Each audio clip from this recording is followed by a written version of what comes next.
ఇప్పుడు నేను దీపం పెట్టానే, ఇదే అఖండ దీపం. అదిగో అక్కడ గొల్ల మండపం తరువాత కనపడుతుందే, అదే మహాద్వారం. అది దాటితే ధ్వజస్తంభం, వెండివాకిలి.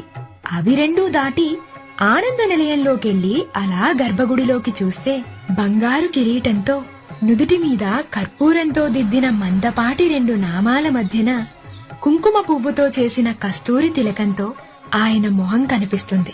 అంతే, అక్కడే ఆయనకు కంప్లీట్ గా సరెండర్ అయిపోతావు. చెవులకు మకర కుండలు, కుడి చేతిలో సుదర్శన చక్రం, ఎడమ చేతిలో శంఖం. ఇంకో కుడి చేయి కాస్త ముందుకు చాచి ఆయన పాదాలు చూపిస్తుంటాడు చూడు, ఇవే బ్రహ్మ కడిగిన పాదాలు అన్నట్టు.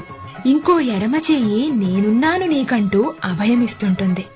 కుడి ఎద మీద లక్ష్మీదేవి, ఎడమ ఎద మీద పద్మావతీదేవి.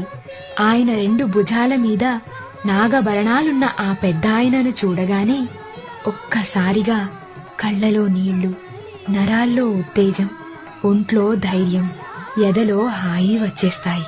అలా దర్శనమయ్యాక బయటకొచ్చి కాసేపు మూసేసిన వైకుంఠ ద్వారాన్ని చూస్తూ ఆయన్ని తలుస్తూ కూర్చుంటే ఆ అనుభూతే వేరు. దీన్ని మించిన స్వర్గం ఇంకెక్కడా ఉండదు. భూలోక స్వర్గం చూపిస్తావా అని అడిగావు కదా, ఇదిగో ఇదే ఆ స్వర్గం.